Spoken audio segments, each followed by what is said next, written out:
Hello, everybody. Welcome to today's Reading Through the Bible in 365. Today we are going to be focusing on First Samuel chapters 25 and 26 and Luke chapter 12 verses 32 to 59. We're getting started in First Samuel with chapter 25. Now Samuel died, and all Israel gathered for his funeral. They buried him at his house in Ramah.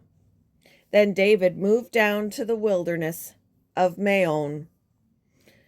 There was a wealthy man from Maon who owned property near the town of Carmel. He had 3,000 sheep and 1,000 goats, and it was sheep shearing time. This man's name was Nabal, and his wife Abigail was a sensible and beautiful woman. But Nabal, a descendant of Caleb, was crude and mean in all his dealings. When David heard that Nabal was shearing his sheep, he sent 10 of his young men to Carmel with this message for Nabal: "Peace and prosperity to you, your family, and everything you own. I am told that it is sheep shearing time. While your shepherds stay among us near Carmel, we never harmed them, and nothing was ever stolen from them. Ask your own men, and they will tell you this is true. So would you be kind to us, since we have come at a time of celebration? Please share any provisions you might have on hand with us and with your friend David." David's young men gave this message to Nabal in David's name, and they waited for a reply. "Who is this fellow David?" Nabal sneered to the young men. "Who does this son of Jesse think he is? There are lots of servants these days who run away from their masters. Should I take my bread and my water and my meat that I've slaughtered for my shearers and give it to a band of outlaws who come from who knows where?" So David's young men returned and told him what Nabal had said. "Get your swords," was David's reply as he strapped on his own. Then 400 men started off with David, and 200 remained behind to guard their equipment. Meanwhile, one of Nabal's servants went to Abigail and told her, "David sent messengers from the wilderness to greet our master, but he screamed insults at them. These men have been very good to us, and we never suffered any harm from them. Nothing was stolen from us the whole time they were with us. In fact, day and night they were like a wall of protection to us and the sheep. You need to know this and figure out what to do, for there is going to be trouble for our master and his whole family. He's so ill-tempered that no one can even talk to him." Abigail wasted no time. She quickly gathered 200 loaves of bread, 2 wineskins full of wine, 5 sheep that had been slaughtered, nearly a bushel of roasted grain, 100 clusters of raisins, and 200 fig cakes. She packed them on donkeys and said to her servants, "Go on ahead. I will follow you shortly." But she didn't tell her husband Nabal what she was doing. As she was riding her donkey into a mountain ravine, she saw David and his men coming toward her. David had just been saying a lot of good it did to help this fellow. We protected his flocks in the wilderness, and nothing he owned was lost or stolen.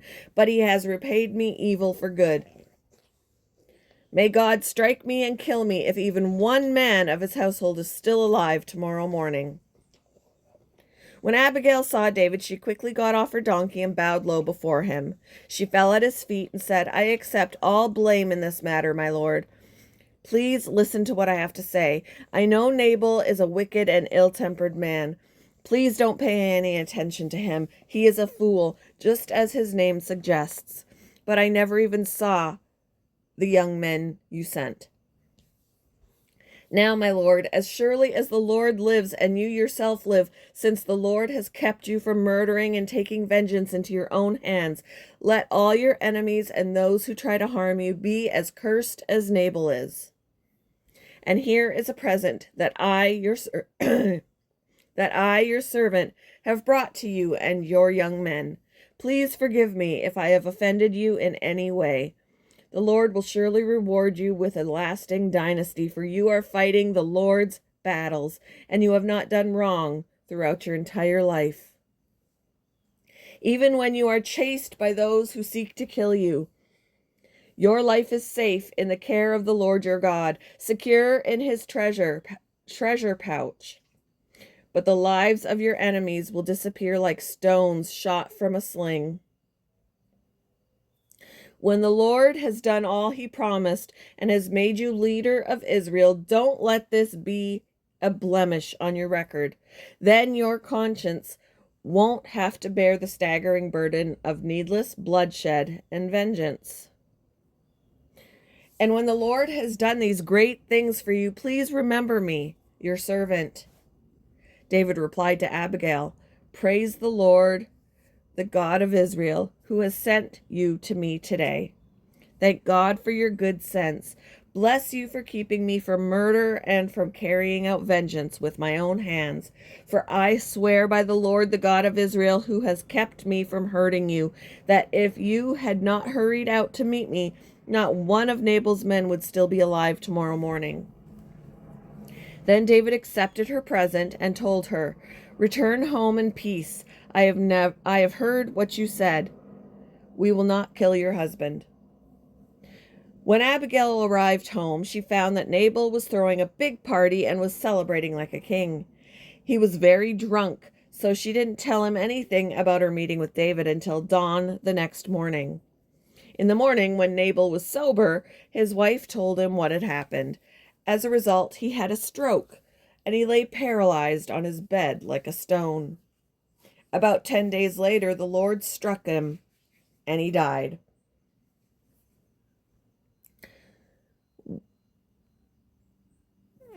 When David heard that Nabal was dead, he said, "Praise the Lord, who has avenged the insult I received from Nabal and has kept me from doing it myself.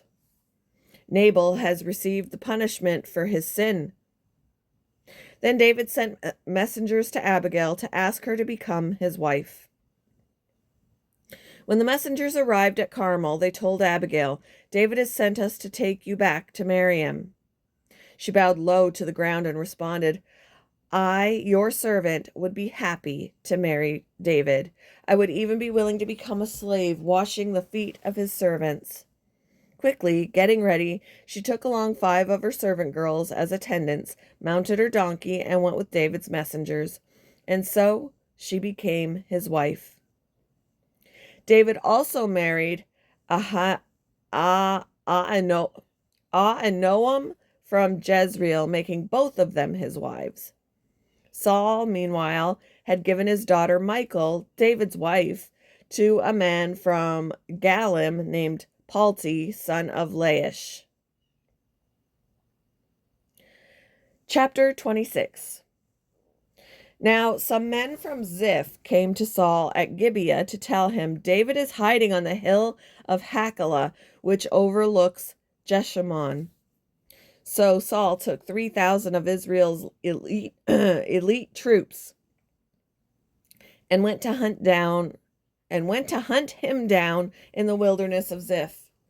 Saul camped along the road beside the hill of Hachilah near Jeshimon, where David was hiding. When David learned that Saul had come after him into the wilderness, he sent out spies to verify the report of Saul's arrival. David slipped over to Saul's camp one night to look around. Saul and Abner, son of Ner, the commander of his army, were sleeping inside a ring formed by the slumbering warriors. "Who will volunteer to go in there with me?" David asked Ahimelech, the Hittite, and Abishai, son of Zeruiah, Joab's brother. "I'll go with you," Abishai replied. So David and Abishai went right into Saul's camp and found him asleep, with his spear stuck in the ground beside his head. Abner and the soldiers were lying asleep around him. "God has surely handed your enemy over to you this time," Abishai whispered to David. "Let me pin him to the ground with one thrust of the spear. I won't need to strike twice." "No," David said. Don't kill him, for who can remain innocent after attacking the Lord's anointed one? Surely the Lord will strike Saul down someday, or he will die of old age or in a battle. The Lord forbid that I should kill the one he has anointed, but take his spear and that jug of water beside his head, and then let's get out of here." So David took the spear and jug of water that were near Saul's head. Then he and Abishai got away without anyone seeing them or even waking up, because the Lord had put Saul's men into a deep sleep. David climbed the hill opposite the camp until he was at a safe distance. Then he shouted down to the soldiers and to Abner, son of Ner, "Wake up, Abner!" "Who is it?" Abner demanded. "Well, Abner, you're a great man, aren't you?" David taunted. "Where in all Israel is there anyone as mighty? So why haven't you guarded your master, the king, when someone came to kill him? This isn't good at all. I swear by the Lord that you and your men deserve to die because you failed to protect your master, the Lord's anointed. Look around. Where are the king's spear and the jug of water that were beside his head?" Saul recognized David's voice and called out, "Is that you, my son David?" And David replied, "Yes, my lord the king. Why are you chasing me? What have I done? What is my crime? But now let my lord the king listen to his servant. If the Lord has stirred you up against me, then let him accept my offering. But if this is simply a human scheme, then may those involved be cursed by the Lord. For they have driven me from my home, so I can no longer live among the Lord's people. And they have said, 'Go, worship pagan gods.' Must I die on foreign soil, far from the presence of the Lord? Why has the king of Israel come out to search for a single flea? Why does he hunt me down like a partridge on the mountains?" Then Saul confessed, "I have sinned. Come back home, my son, and I will no longer try to harm you, for you valued my life today. I have been a fool and very, very wrong." "Here is your spear, O king," David replied. "Let one of your young men come over and get it. The Lord gives his own reward for doing good and for being loyal, and I refused to kill you even when the Lord placed you in my power, for you are the Lord's anointed one. Now may the Lord value my life even as I have valued yours today. May he rescue me from all my troubles." And Saul said to David, "Blessings on you, my son David. You will do many heroic deeds, and you will surely succeed." Then David went away, and Saul returned home. Moving on to Luke chapter 12, verses 32 to 59. "So don't be afraid, little flock, for it gives your Father great happiness to give you the kingdom. Sell your possessions and give to those in need. This will store up treasure for you in heaven, and the purses of heaven never get old or develop holes. Your treasure will be safe. No thief can steal it, and no moth can destroy it. Wherever your treasure is, there the desires of your heart will also be. Be dressed for service and keep your lamps burning, as though you were waiting for your master to return from the wedding feast. Then you will be ready to open the door and let him in the moment he arrives and knocks. The servants who are ready and waiting for his return will be rewarded. I tell you the truth, he himself will seat them, put on an apron, and serve them as they sit and eat. He may come in the middle of the night or just before dawn, but whenever he comes, he will reward the servants who are ready. Understand this. If a homeowner knew exactly when a burglar was coming, he would not permit his house to be broken into. You also must be ready all the time, for the Son of Man will come when least expected." Peter asked, "Lord, is that illustration just for us or for anyone?" And the Lord replied, A faithful, sensible servant is one to whom the master can give the responsibility of managing his other household servants and feeding them. If the master returns and finds that the servant has done a good job, there will be a reward. I tell you the truth, the master will put that servant in charge of all he owns. But what if the servant thinks, my master won't be back for a while? And he begins beating the other servants, partying, and getting drunk. The master will return unannounced and unexpected, and he will cut the servant in pieces and banish him with the unfaithful. And a servant who knows what the master wants but isn't prepared and doesn't carry out those instructions will be severely punished. But someone who does not know and then does something wrong will be punished only lightly. When someone has been given much, much will be required in return. And when someone has been entrusted with much, even more will be required. I have come to set the world on fire, and I wish it were already burning. I have a terrible baptism of suffering ahead of me, and I am under a heavy burden until it is accomplished. Do you think I have come to bring peace to the earth? No, I have come to divide people against each other. From now on, families will be split apart, 3 in favor of me and 2 against, or 2 in favor and 3 against. Father will be divided against son, and son against father. Mother against daughter, and daughter against mother, and mother-in-law against daughter-in-law, and daughter-in-law against mother-in-law. Then Jesus turned to the crowd and said, when you see clouds beginning to form in the west, you say, here comes a shower, and you are right. When the south wind blows, you say, today will be a scorcher. And it is. You fools, you know how to interpret the weather signs of the earth and sky, but you don't know how to interpret the present times. Why can't you decide for yourselves what is right? When you are on the way to court with your accuser, try to settle the matter before you get there.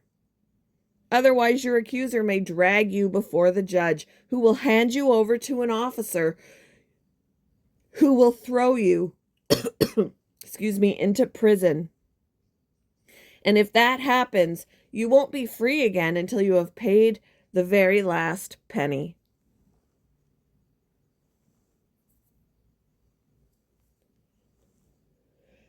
Thank you for joining me for today's reading through the Bible in 365. I hope you all have a wonderful Friday, and I will see you in the next one. Bye.